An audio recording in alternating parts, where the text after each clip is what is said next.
if you're arriving late, we're sharing our favorite Halloween candy that we got this year in the chat. So, all right, here we go. I'm going to get us going here. This is the third session of our program. And I wish Zoom is wonderful, but I wish it would remember how I like to have the screen set up. Doesn't do that. All right, here we go. All right, this is session number 3 of Learning Evaluation Fundamentals. We're going to be focusing mostly today on advanced concepts in learner surveys.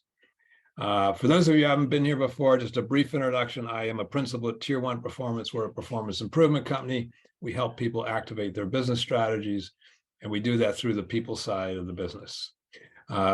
We've won some awards, but the thing I want to point out is that we're a great place to work, and we are employee-owned, and we have met some social responsibility criterion. We're a certified B Corp. We're not good at everything, but we're good at some things. And if you want to think about moving on in your career to maybe Tier 1, come talk to me. All right, so our schedule, the overall workshop schedule. We have done these things already, and now we are doing live session number 3, learner survey advanced topics. So are you all feeling advanced today? All right, I want a special shout out to our European friends. It's getting kind of late there, a little late, not too late, but a little late. And this time, because of our time frame, we're able to wrangle in some of our folks from Australia, New Zealand, and some of the Pacific areas. So welcome. And thank you if you showed up early in your morning when several of these sessions. All right, so and then next week we're going to have homework. I am basically I'm going to the Learning 2022 conference, and then to the XLearn conference that we at Tier 1 put on. That's in the Cincinnati area. So I'll be focused on other things next week, but we have some homework for you to do. And then we'll finish up with our live session 4. We'll talk about a bunch of different things. We'll get into some of the messy sides of learning evaluation. This is really important, and I hope you put this on your calendar already, but tomorrow I have office hours. So today I'm going to share the homework with you, and my recommendation is you get started on it and then come to the office hours with your questions. Now you can come to the office hours to talk about anything, but that'll be a good thing to talk about as well. All right, we're going to start with the concept of spaced repetitions, and I'm going to start you out with a question. So repetition has powerful benefits for learning. If it isn't boring or rote or irrelevant, maybe it's irreverent, that's probably a good thing. What's the best way to support remembering with repetitions? I'm going to give you a couple choices. Repeat the concepts fairly close in time. Or B, repeat the concepts at fairly wide intervals, or repeat the concepts at a slight delay, getting the benefits of both the short and long delays. So if you put your answer A, B, C, or D in the chat, that would be awesome. And Megan, you beat me to it.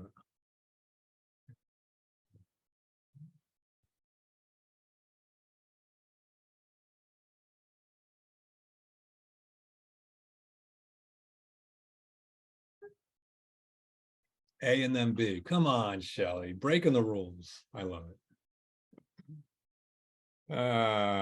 Okay, yeah, it's probably complicated, but in general, the spacing effect is the finding that if you spaced repetitions wider in time, that it really supports people's long-term remembering. Now there's some complications there, but in general, that's the thing. So B is probably the best answer. So congratulations for those who chose B. And here's the research on this, just a couple of these studies. So this is masked repetitions when you read the content right away. or reread it after a week, you can see there's benefits to spacing it out over time. There's another study where there's no repetitions. You just show the content once, you repeat it, but not in a spaced way, and you get that. And then you repeat it after one other sentence or after 8 other sentences, and you can see that spacing is really powerful. And these are just a couple examples. You might ask, well, is this spacing effect a solid research finding? It is one of the strongest. In fact, by 1992, over 300 scientific studies have been carried out. Every year there's like 10 more studies that are done in the research.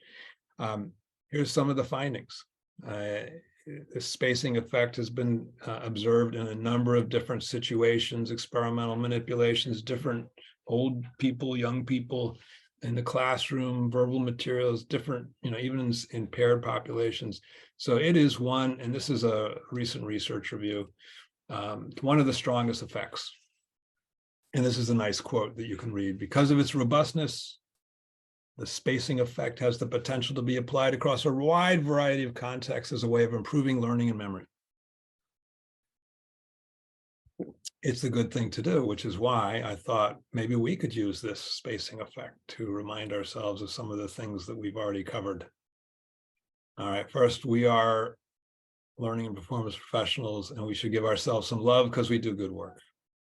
At the same time, when we think of learning evaluation, we're not as happy as we might want to be. Only 64% of us, or actually 2/3 of us, are not able to do the learning measurement we want to. So not that many of us are satisfied with what we're doing.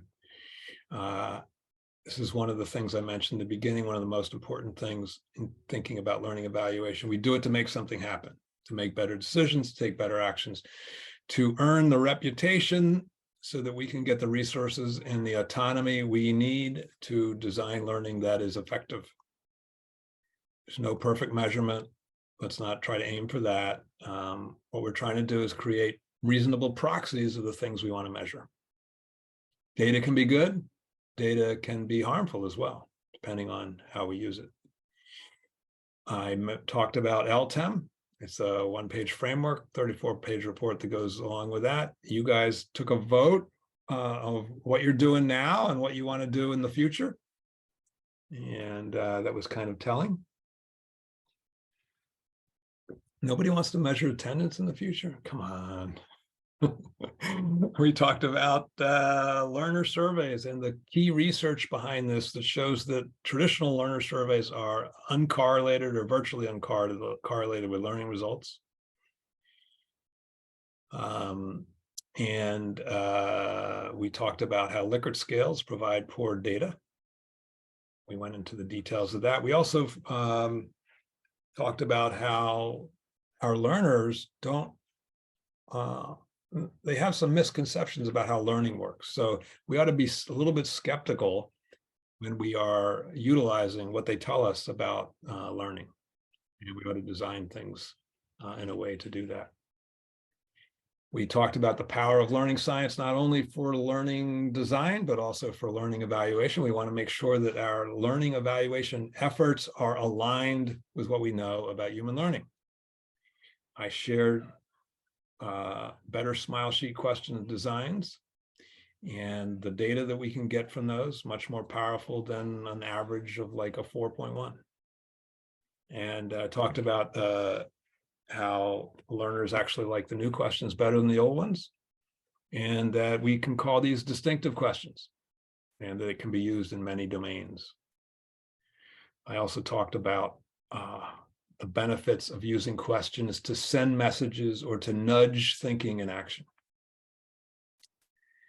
I also said, hey, whatever you do, don't just do learner surveys. Okay, you can get started there, but think about doing more. And I said there were things that we didn't have time for, but we're going to have time for them today. But before I do that, I want to respond. Sometime I told you I wasn't very good at multitasking with the chat, but I did see what you asked there, Claire. What the spacing effect, is it short, long term? It tends to work over many different time periods. So it's better, if you want long-term remembering, it's better to space things over 2 days rather than 1 day, or 8 hours better than 4 hours, and 1 hour is better than half an hour, and 20 minutes is better than 10 minutes. Now, it's a general finding, but it has sort of a general facilitative effect. Okay, so we're gonna, I'm gonna open it up. Just covered a bunch of things. Any questions on those things? Anything like burning questions that you need to have the answer to before we? Just following up on what you were just saying then about the spacing, and just wondered if there was, like, if you've got a program that's running over a few days, for example, whether there is some general guidance about how long after that you might send additional reminders or follow-ups, or get them back in again, you know. It's a little messy, right? So, you know, but the recommendation I make is that if you want people to remember a month, the ideal spacing between a repetition would be a month. Now, logistically, we can't do that typically, but the longer is better. So, like I said, 4 hours is better than 2 hours. If you can space your learning program over time, that's better. We don't, and we got to, when we do that, we have to avoid what you and I as instructional designers tend to do. We tend to want to chapterize. Okay, we're going to teach about probability today, chapter A. Then we're going to teach next week, we're going to teach about regression, and then ANOVAs, and then t-tests, probably not in that order, but you get my point, and you never go back to the previous things. Well, that's not how the real world works. The real world is messy. And so maybe it would be better to teach a little bit about probability and then go on to t-tests, and then go back to probability a little bit, etc. Jerome Bruner, one of the great cognitive scientists from the last century, had this notion of the spiral curriculum. So you start at the beginning, and then you circle down to the next topic, and then you circle back, and you do that. It's a nice metaphor. So you might think about that. What else?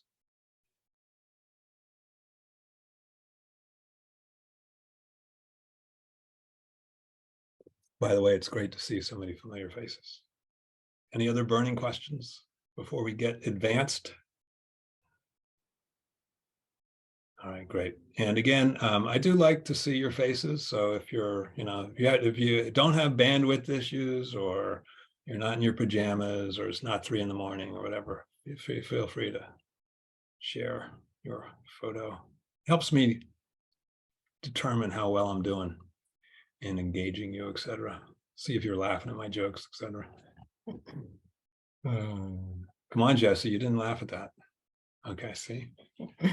All right, so here's, you know, what we're doing, right? We get some training, and then hopefully later people will apply their learning on the job, and we give a learner survey. And we talked all about those last time. Now we're going to talk about follow-up learner surveys as well. Notice this question, you saw it before, but I want you to pay attention to the fact that it's written to be timeless. You can ask this at any time. You could ask this question before the learning. You could ask it during the learning. You could ask it a month later. You could ask it 2 months later. It was purposely designed for that purpose, so that you could perhaps do a immediate survey, and then do a follow-up survey a month later, and then compare the difference.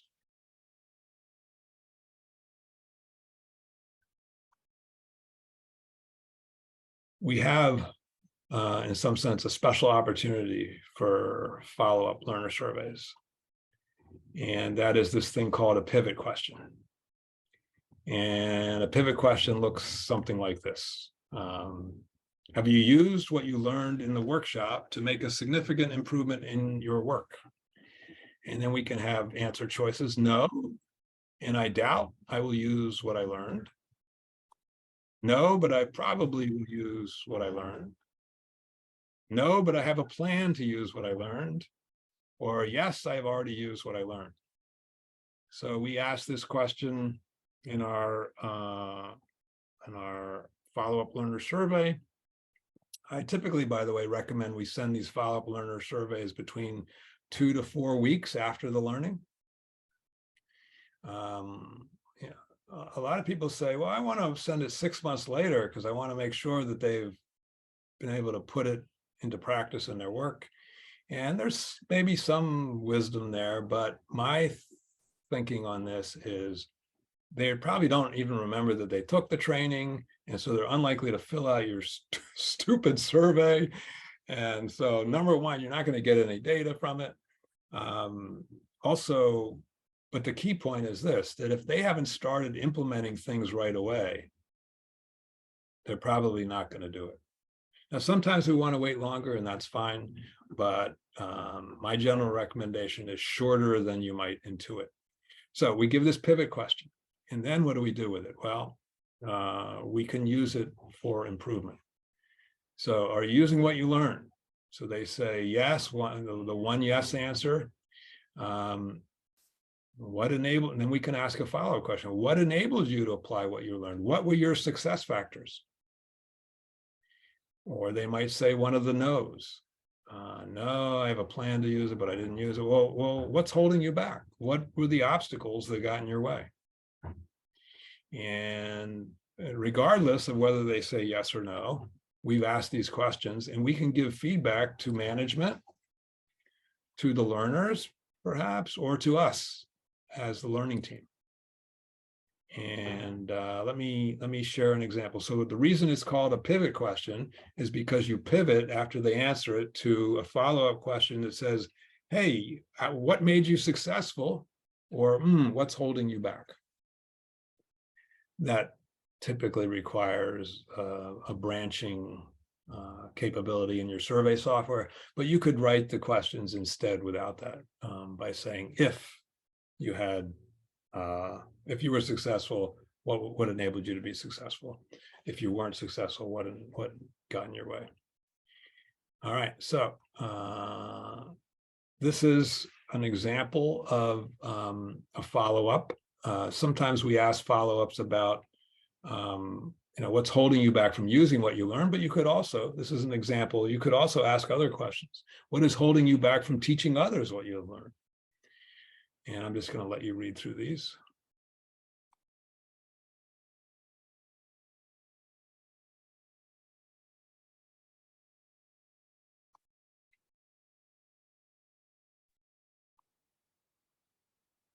So in the book, I have anticipated some general things that might come up that are obstacles. It's always good to have an other choice so that you can refine your survey over time to add anticipated obstacles they might face. Heather, do you have a question? Yeah, well, I was wondering, like, would you actually say what you have learned, or would you be filling in something specific? Well, ideally, my belief that if you can tailor it, that's a good thing. So yeah, I'd lean toward tailoring it to what is holding you back from making a successful presentation, or etc. Great question. So here's an actual example. I taught a workshop on learning evaluation once. And I asked this question: what are the top 3 or 4 reasons that have enabled you to put the workshop information into practice? And there was a bunch of things. And I think I had like maybe 16 people in the workshop, and 12 said yes, they were able to put it into practice. And then of those 12, 50% of them, those 12, because we pivoted, I remember or can look up the workshop's learning points, okay? 50% said my management has made this a high priority. 75% said my management is fully supportive of my efforts. And 50% said my team or whole unit is working together on this. So I looked at this data and I said, uh-oh, I said, look, they're not saying they strongly believe in the workshop's learning points, or they have authority to make decisions, or they decided to lead a change effort. It didn't seem that they were self-motivated. The thing that seemed to be driving them was this push by their management, their leader of their learning team, to make this a priority, to get everybody involved. So I was able to go back to management and say, hey, this seems more management driven than self-driven. And so if you intend to keep this going, you're probably going to need to be on top of this. You're probably going to need to continue to monitor, continue to, reward people for doing this, for organizing things, et cetera. So it's sort of a great example of, after you pivot and you get the success factors, you can look at those success factors and do sort of any mid-course correctioning or supporting of the learning intervention as it goes forward. But you can also look at those and say, based on this, the learning seems to be good at doing this, but maybe we could sort of ramp it up. Maybe I would look at this, if I had this pattern over several runnings of the workshop, I might go, geez, I need to make them believe more strongly in the workshop's learning points. Maybe I need to be more persuasive. And on the opposite side, even more powerfully, is when you get your list of obstacles. Oh, I forgot everything before I knew what to do. Well, then you need to go back and redesign it. Maybe add that spacing effect thing in to support long-term remembering, more realistic practice, et cetera. A really good way to find out what the success factors are, success factors and the obstacles, to make mid-course corrections, but also to go back and think about your learning designs. So we can give a survey immediately after learning. We can give one delayed after several weeks. What do you think? When would you use both? When do you think, which is most important? And you can go off mute if you want. You can put your thoughts in the chat, and then I'll be able to catch up on a couple of your responses here.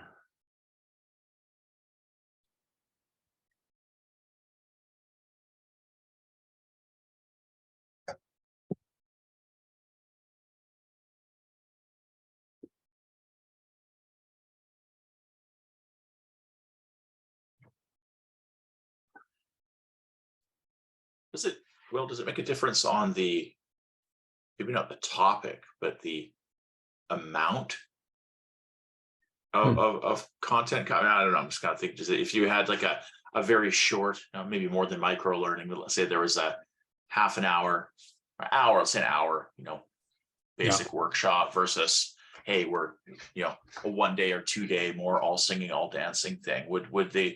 Would that strategy be a bit different? I mean, there's just the volume of information is totally different, but would that change the pacing? Well, I don't know. Actually, I haven't really thought of that. Do you have a hypothesis?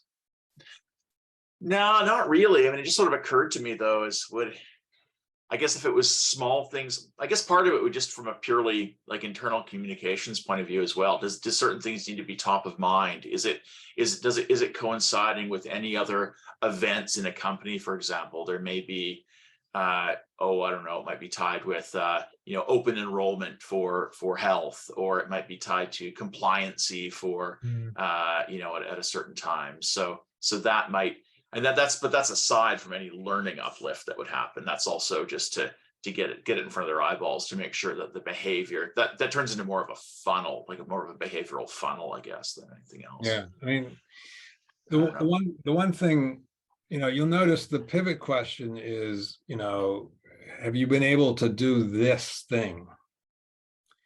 So in some sense, if you're teaching a whole bunch of things, right?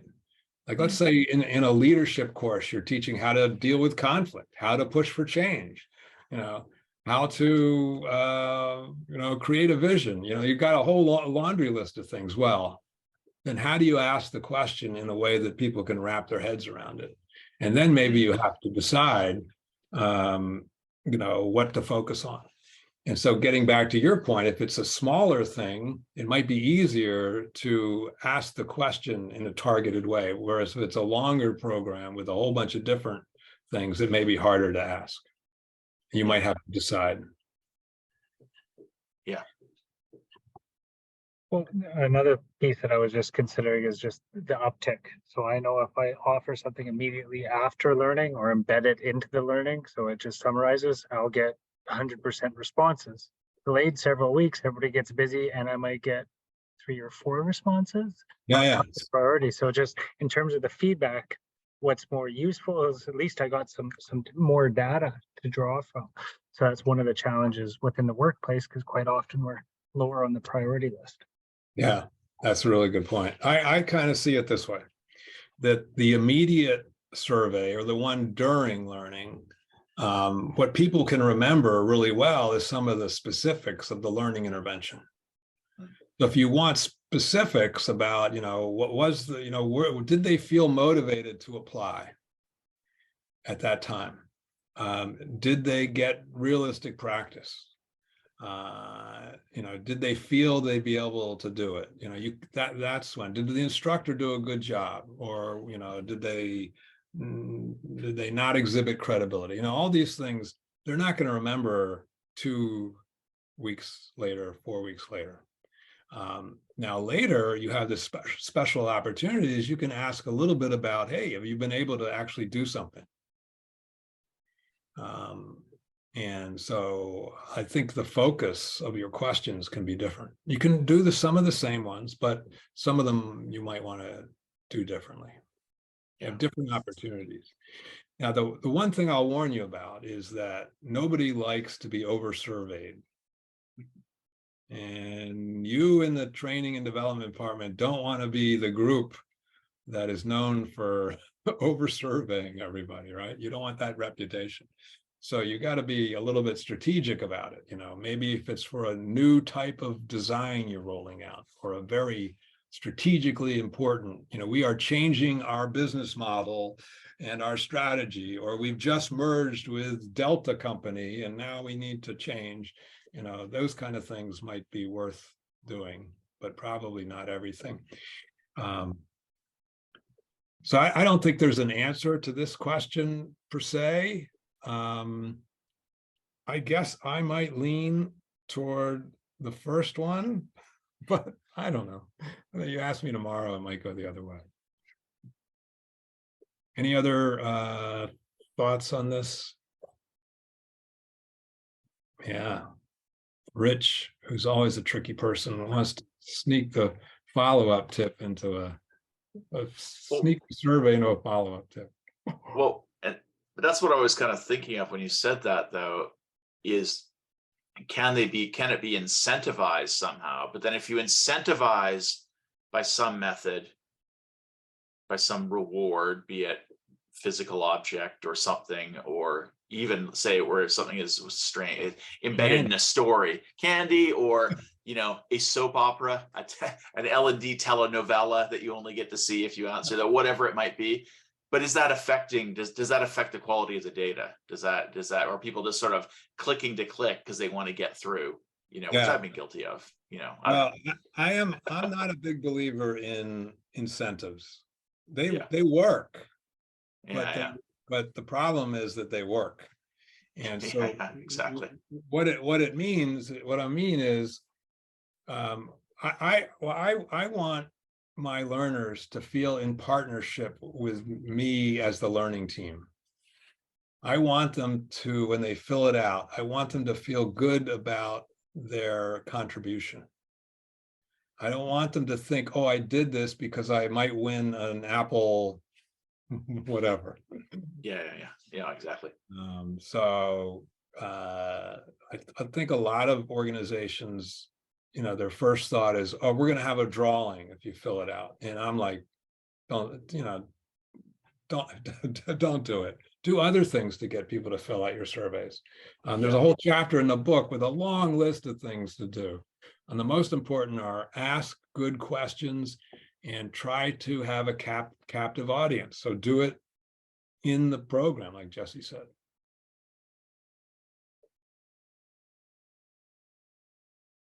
Okay, great discussion.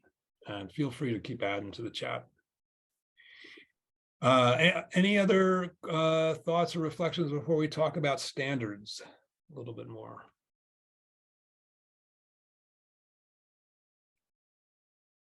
All righty, let's talk standards. So these are the 5 standards that I typically use. Sometimes I create other ones for particular reasons. There's nothing special about these, but in the book, for every question, I put some recommended standards in the questions. But I'd say whatever you do, don't just use my standards, negotiate with your stakeholders.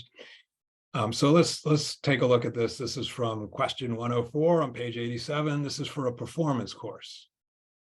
So now that you've completed the learning experience, how well do you feel you understand the concepts taught? And these are the options. Okay, so this is about the concept of understanding comprehension. Do they feel they comprehend and understand it? So the standards, if this was a performance course, in other words, what I mean by that is if it's a course where you expect them to be able to actually improve their performance in their work, then you might have these standards. So if they're somewhat confused after we just taught them this, well, that's probably alarming. Probably means we didn't do a good job. If they're somewhat familiar with the concepts, that's not acceptable for a performance course. If they say they have a solid understanding, that's acceptable. If they're fully ready to use the concepts in their work, that's like amazing, superior. And if they say they have an expert level ability, this is a over the top answer choice. Let's say it's superior, but maybe overconfident. And then the green ones are all acceptable or better, and the red ones are that. But now, if this was for an awareness course, we might flip this a little bit to make this one acceptable as well. An awareness course is, we're going to give them some information, so maybe they could learn more about it later, so they just have a general understanding, so they know the words that other people are talking about, etc. Questions about that idea about the standards? Hey, I just want to throw something out there. So I'm developing a course right now, and it's a training that will take place for an hour a week over several weeks, and something I was thinking about doing. So it's virtual, and I'm building in these pulse checks with using poll functionality we facilitate with Zoom. And I've been thinking about using basically this question in each of the sessions, with the idea that in the earliest sessions, even A would be acceptable, because then we could talk about, I understand we're introducing a lot here. These are new ideas. And that's why this is a multi-week program. We're going to work through additional scenarios, blah, blah, blah, encouragement, you will learn. And the idea is that we'll acknowledge it openly, because we think they're going to feel overwhelmed by what we're introducing them to at first, because it's just very different. And so we want to keep pulsing them to, or using this type of question to kind of just make sure that we're bringing them in the right direction. But the intent would be that even A would be acceptable to us initially. I don't know, as you hear me talk through that, what do you think? I like the idea of, changing the standards as you go through some levels of complexity. My one worry is that you want to be able to distinguish between whether you've done a reasonable job making things clear, or whether you just really mucked it up and just confused the hell out of them. So maybe you need another, depending on the content, right? Some content is going to be complex the first time, and you're just sort of setting it up, and you tell them that. But a lot of content, you want to have some clarity the first time. But I like the idea. I would love to see your experiment in doing that. Yeah. Okay. All right. Nice. All right. Okay. So one of the benefits, I believe, of using these standards is this. So in the traditional smile sheet, in our previous practices, we would design learning, and then we would design our smile sheet questions. And then we would deploy the survey and the learners would fill it out. We'd collect the data, and then we'd examine the results. We go, oh, this looks like an average of 4.12. And then we would determine the standards. Well, is this good enough? Is this not bad enough? We're sort of looking at the results, and we don't necessarily talk in terms of standards, but we're really deciding, well, is this good enough or not? And this sort of lets in some bias, right? Because we're determining the standards after we look at the results, and we might have a tendency to want to feel that we did a good job. So this could open us up to bias or paralysis. We look at these numbers, well, is 4.1, is that okay? I don't know. Yeah. And then you don't do anything because you're not sure. So in the book, I recommend this design. Okay, so we design our learning and we design our survey questions. And as we're doing this, we're thinking about what the standards should be. And so as we were sort of linking the survey questions with the standards, we're deciding that in advance, and then we deploy and collect the data, and then we examine our results. So it's less likely to have our personal biases baked into it. Now, this looks very clean. I will tell you that after you pilot your study and you look at the standards and you see the kind of results you're getting, you may want to go back and re-examine your standards and say, well, do we need to adjust these?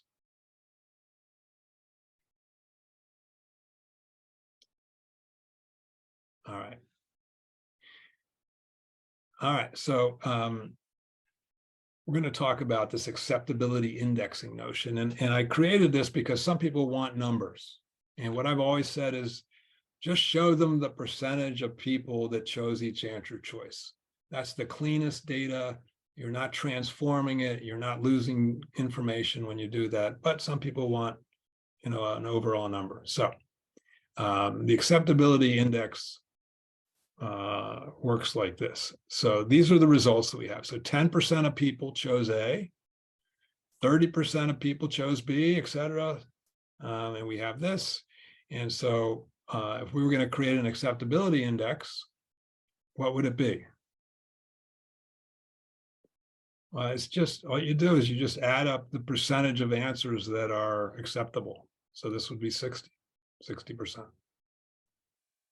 So what's the acceptability index for these results? 60%. Now, this was an awareness course, and we changed those standards to do it. We have the same results. Then our acceptability index for this course, for this awareness course, would be, we add the up again, and it's 90%. Now, this is for one question. And it's pretty straightforward. Now, we could look at this. This is a typical way we look at them. But we could also add up. So I made this really easy, but let's say we had 6 questions on our learner survey. And with question 1, 50% of the answers were acceptable. Question 4, 70% of the answers were acceptable. So obviously it would be more complex than this. I'm using round numbers so we can do the math easily. So the acceptability index for this would be overall, our acceptability for all the questions on our survey is 60%. So we could report that out. We could, of course, get more complex than this. We could, first of all, we could have a weighted average. Maybe question 1, we wanted to double the power of that, right? So we would figure out a way to use a weighted average here, not just have them equally weighted. We could also, maybe we have the overall question, How able are you to put what you've learned into practice? Maybe this would be our overall question. And we could also, maybe we have goals for this year for what our acceptability indices should be. Maybe our goal was 50% on this and we hit 64% overall. But we could also use the 4 pillars of training effectiveness. Maybe we could separate those out. Maybe we'd have one for instructors. So you could decide to get complex about this and focus your acceptability indexing on particular questions or groups of questions, if you wanted to. Most people don't want to, but I want to share with you that it's possible. All right, questions on this acceptability index notion?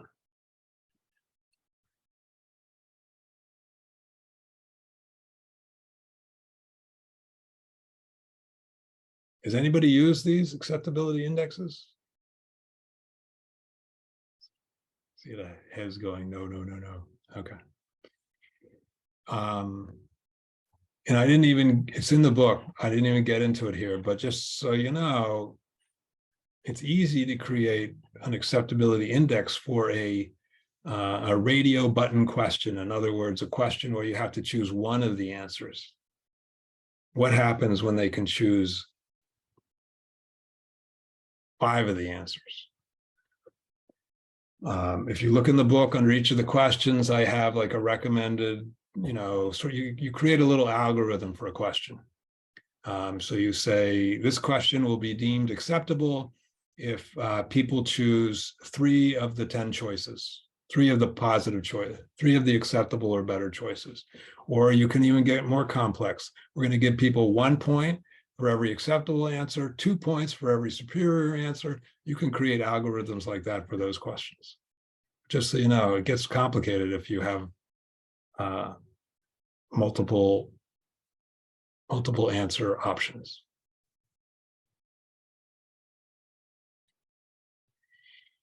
Would I consider pre and post comparisons a gold standard? Well, not really for learner surveys, because usually you can't ask people about what they don't know about yet. Now, you could use like LTEM Tier 7 surveys, which are more about what activities are you doing now. I usually like to get more than just the learners' responses to those, but that would be, we're doing that for a project now, so a couple projects now. So one is, it's in the, it's in dealing with mining and particularly interested in safety. So we ask people about certain practices, and we're going to give that to people before they take the training and after they take the training. And we're using a time series design analysis. So pre, post, and then several post things. We'll talk about that in session 4.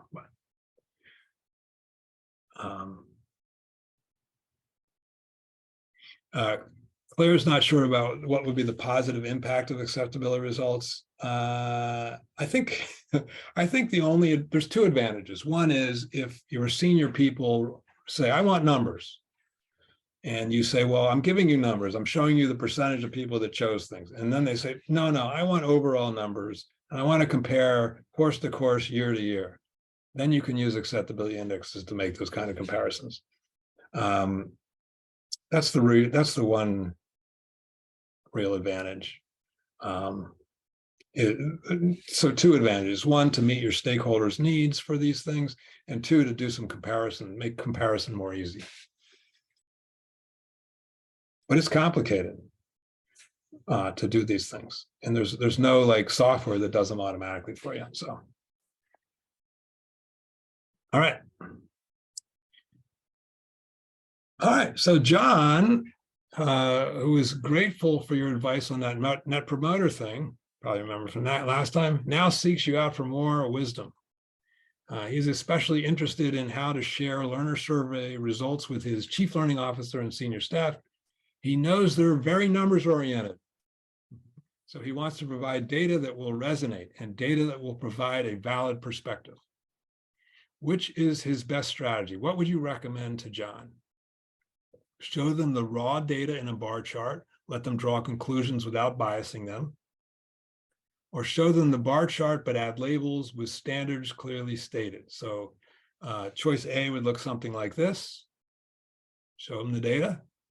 Choice B would be something like this. You have your standards on there. And by the way, there's a historic artifact. I used to use the word deplorable when I got started with this until Hillary Clinton used the word in some state. So that's not a word I can use anymore.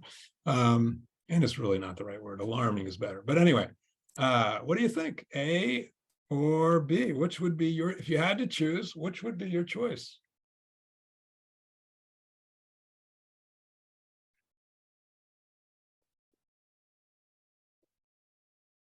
All right, no A's. Does the A working on the keyboard? I don't know. It doesn't A. All right, Rich. Always this. So Rich, make your case. Make the case for why you, and maybe you don't really believe it. Maybe you just did it just to be provocative. Well, But why just show them, what's the argument for raw data? I need a justification for saying what's acceptable rather than just an arbitrary line. So yeah, I could put it there if I have a reason for saying that this is acceptable. I could justify it.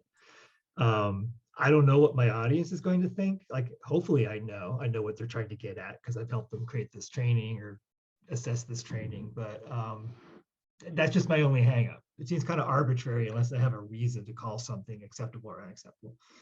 Okay, so you may have to explain where you came up with those things, and it should be it shouldn't be too hard, right? You know, and these questions are written not as I would write them now, but general awareness for a performance course, that's not good enough. We want people to do more. So you should be able to make reasonable arguments. Oh, the rest of you who chose B, why do you want to, support or really guide people's thinking about what the data means? I would have thought if we've planned our standards up front, then all we're doing is presenting it back to them to say, when we created this initiative, these are the standards that we set for ourselves. And that's why I would put them on if I'd done that upfront work with people. Yeah, that's great. Especially when we're presenting to people who we've already negotiated these with, that would be ideal. But it does show that before you give the graphs, you probably want to explain, here's the question, here's the standards, these are why we came up with the standards. Anybody have any questions? No? Okay, let me show you the data. I could see a situation too. I'm just imagining presenting to say an senior executive or C-suite or something like that, where there's going to be pushback no matter what. And this is almost a Jedi mind trick to get them to push back and where I want them to push back, right? So if they looked at B and said, well, what do you mean by unacceptable? Great, thanks for asking. This is what we mean, right?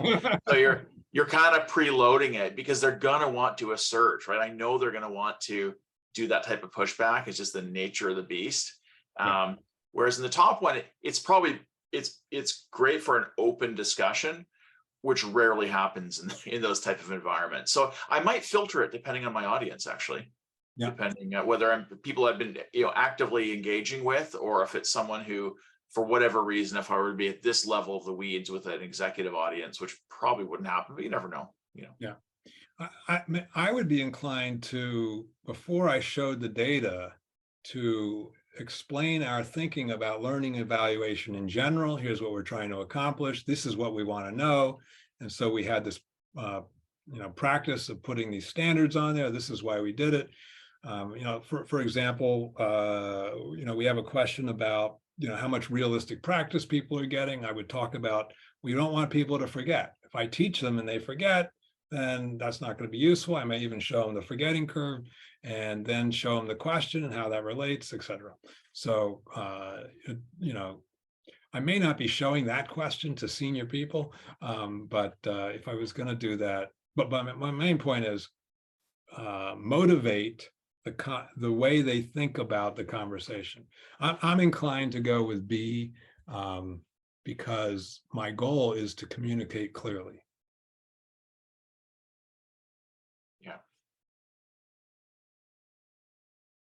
All right. Yeah, that's true, actually, because I could look at on the top one, I would look at that. Oh, there's a big bar there. That must be good. Oh, general awareness. That's good. There's lots of general awareness, right? They learned, right? Right. They saw the PowerPoint.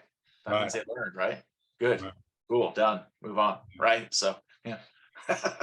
And by the way, again, I'm not an accessibility expert, so don't just use my red and green. I don't know if that's a good idea or not. All right, response rates. This is on the book, page 206. Let me tell you how to read this thing. And then I'll tell you the caveats behind this. So you'll notice here that we have a situation where our course had less than 15 learners, or 16 to 30, or a whole bunch, right? That's important from a sort of probability or statistical way of looking at our learners, looking at the analysis. And so if you have fewer learners, then you need a higher rate of response, people returning your surveys, answering your surveys.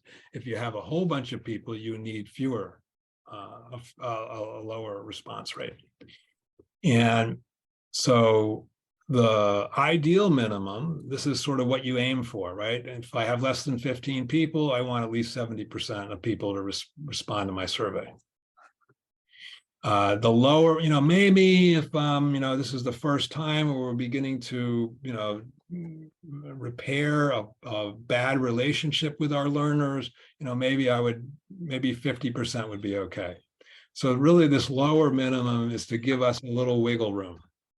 All right, now, if we are going to be hiring, promoting, sanctioning, penalizing people for their performance, like our trainers or our instructional designers, in other words, we're making personnel decisions, then you need a higher rate, because this is a more serious thing.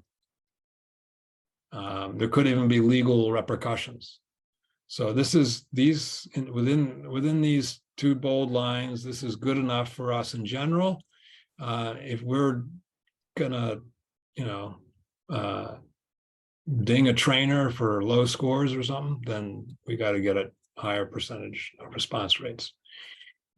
So that's how to read the graph. Now, in the book, I know some of you read the book, and I don't know if you found it amusing or like frightening, but I have a very tentative, these are very tentative recommendations, because there's just not enough, research on this to be definitive. I felt I ought to give some guidance as opposed to no guidance, because otherwise we're all over the place. But again, this is somewhat tentative.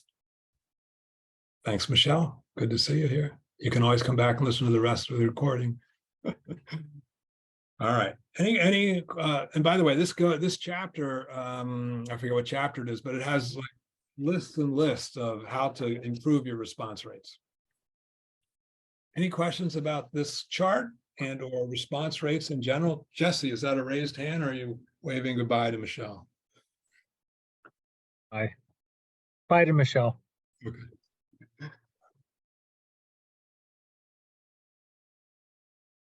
Thoughts, worries? No, I think it's useful to have even just a general guidance. I know I've been asked that before in different previous jobs about survey rates. I also know there was always the temptation to lean very heavily on the tiller with, and this is a situation where, to my chagrin and disagreement, NPS was used a lot, right? And there would be massive shifts based on one or two responses, or that could happen, and it's like, well, let's dial that back. Yeah. Let's not redo everything because one person was unhappy. So I think having this sort of baseline, even if it's tentative, can help, right? Yeah, and actually I hadn't thought of that, but that's that's another way to use this chart, Look, if you have few learners and you're not getting that many responses, we ought to be very careful about what we are concluding from that data. Yeah. Because I did find that in a captive corporate audience with sort of a limited set, you would find certain people would obsessively survey. And if they happen to be, they could either be they generally were always good or would often be, finding problems with everything. So it could skew the results a little bit. Oh, absolutely. All right. I know some of you have to leave at the top of the hour. No worries. That's cool. I have a few more things to get through. This is my generally recommended survey development process. And at least the one I put in a PowerPoint to share with my clients as I'm taking through the process. So you'll notice the first part of the process is all about sort of determining the goals. Why are you doing what are your business goals for this learning intervention? What are you trying to accomplish? What are your learning goals? What are your evaluation goals? What specifically do you want to evaluate and why? And then particular to learner surveys, what are your messaging goals? What messages, what nudges do you want your questions to influence your stakeholders? We talked about messaging before, but that's really important. So you do you gather all these goals first. And it's also helpful to review the current and past evaluations. Sometimes as you're developing, you might want to go back, even if they're traditional learner surveys, there might be some questions in there that you could ask your stakeholders. Say, well, you asked a question about, I don't know, whatever it is. You asked a question about the temperature in the room. Is that important now? Do you want to still do that?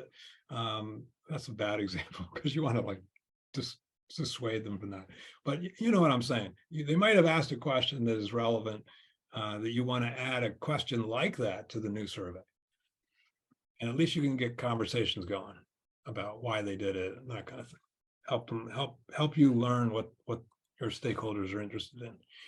And then, you create a first draft. You get the first draft reviewed, you create a second draft, first you improve it, then you create the second draft review, you get some, you improve, you get it accepted, and then you pilot it, and then you review it and improve it, and then you deploy it, and then you look at your results, and, at some point you get to a steady state, and then maybe every year or so, every 2 years, whatever it is, you sort of want to review it again.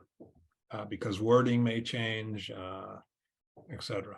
So the point of all this middle stuff is you want an iterative process. You want to get feedback from other people, preferably people who are sensitive, empathetic in their word choice and that kind of thing. Any questions about this general kind of process? Makes sense. Okay. And this, I often take people through, okay, well, what are your learner survey goals? And you can ask specific questions. You don't have to ask it in general, because sometimes people don't know what to think about. So sometimes I say, okay, this is typically what we measure in our learner surveys. Are these good things to measure? Do you agree with these? And they always say yes. And these are the 4 pillars of training effectiveness. These are like some of the key things, your sort of general ability to reply, instructor performance, but what else? What other areas of focus? What else do you want to focus on? Usually when you have the goal discussions, you might suggest some things.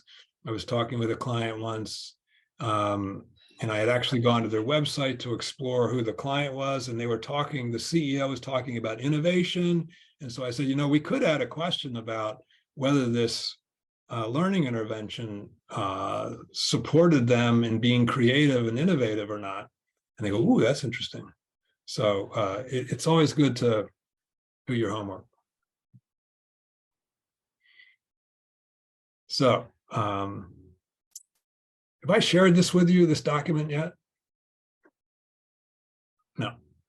You guys know. Okay, so I'll share this with you. This is it's a document that has 15 learner survey questions in it. You could take these questions, you could use them as is, although I do recommend you tailor them. It has the questions about the 4 pillars. So this is question 2, then 5, then 3, then 4. It also has these other questions. I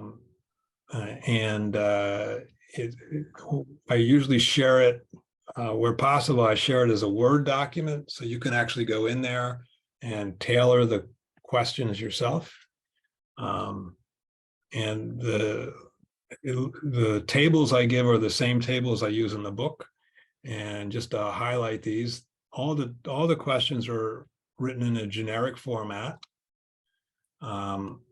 You can change them. You probably want to modify them where possible. Also, there's a whole bunch of questions, and those are examples. There's a question about the instructors, and I want to point out this question. You'll notice that there are positive choices and negative choices. I'll let you just read through that.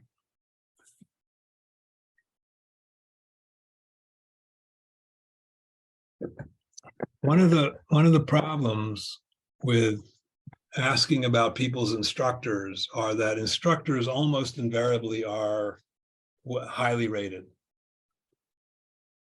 And if they're all highly rated, well, what have you learned? Probably nothing, right? Well, they're all between 4.2 and 4.7 on our Likert scale. Well, see, then you don't know. I mean, this question specifically hints at things they might be good at and things they might be bad at. Now, some people see this and go, well, that's so many choices. I say, okay, well, I'll get rid of a couple, but make sure you get rid of a positive one and a negative one. Don't just get rid of the negative one. Don't just get rid of the positive ones. Also, another thing about the negative and positive, if you aren't sort of fair in your questions, your respondents, your learners will think you're trying to bias them. You don't want that. You want to have them believe, well, you want to do this on purpose anyway, but you want to have them believe that you are a fair arbiter, that you really want, a fair assessment of whatever you're asking about.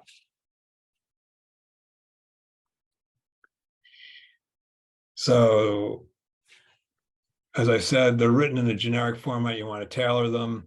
So this is the generic question. How able are you to put what you've learned into practice in your work? Choose the one option that best describes your current readiness. And here we might tailor it.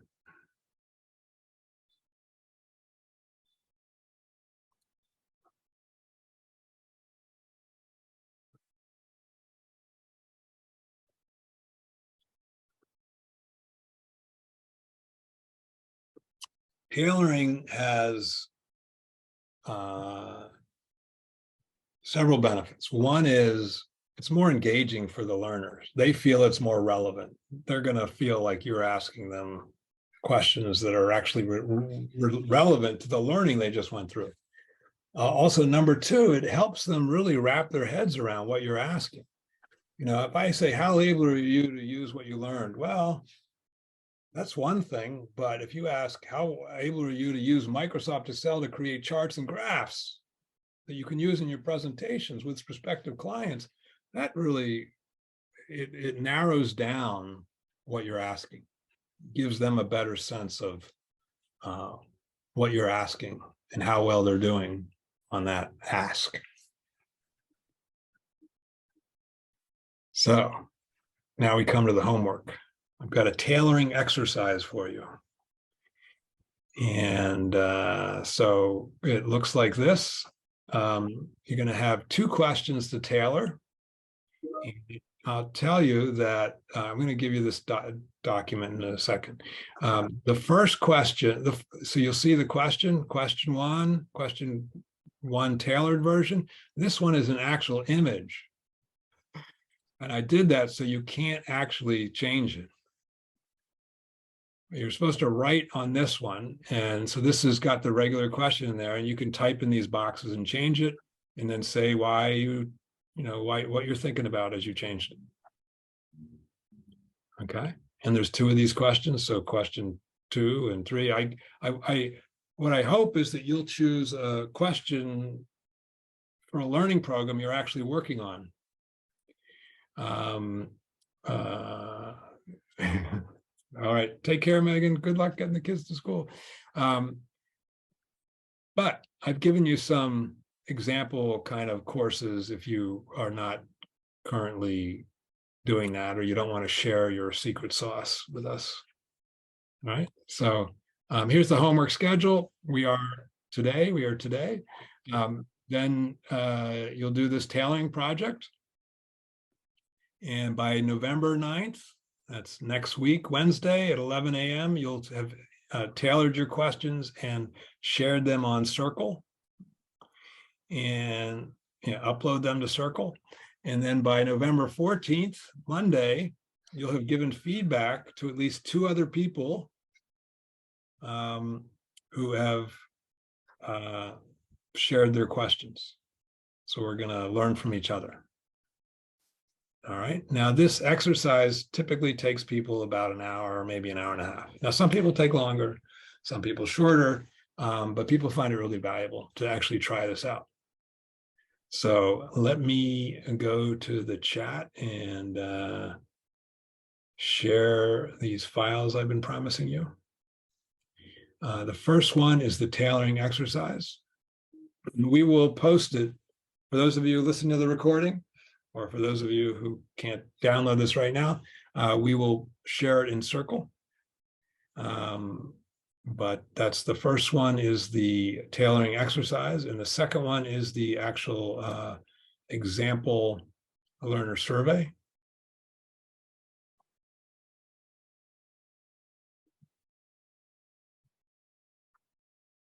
And you're going to find this fun to do as well. Challenging, but fun. All right, so just to be clear, next steps. Next week, you'll be working on this. Well, I would start actually tomorrow working on this, or today if it's early in the day for you or whatever. And then we'll come back the week of the 14th, and we'll have one final live session to culminate and get into the messy side of learning evaluation. And remember, office hours are tomorrow. So it's always a fun thing. 12 noon, New York time, 8 p.m. New York time, should make it relatively easy for most of us to join. By the way, I thought about this. You guys are doing a lot of work that people in my performance-focused learner survey workshop are doing. And you're not doing as much work, but you're doing a lot of it. And I thought, well, maybe some of you would like to try to get a gold certification. In other words, to be gold certified in performance-focused learner surveys. And so I thought, if you are interested, that I'll sort of develop a separate opportunity for you to do that. We'll cut the price in half or something, and allow you to do that if you're interested. I will tell you what it entails is doing this tailoring exercise, but you're going to probably get more specific feedback from me. If you take the gold certification workshop, there's also a series of very challenging scenario-based questions. And you also have to read the book. You have to read 14 out of the 15 chapters in the book. And there's a few other things as well. So that's basically the difference between what we're doing here. So I just wanted to let you know that that's going to be an opportunity. Oh yeah, and there's the beautiful certification you get. All right, so the book's available, and that's me. And so I'm going to stop and see if you have any questions, thoughts, etc.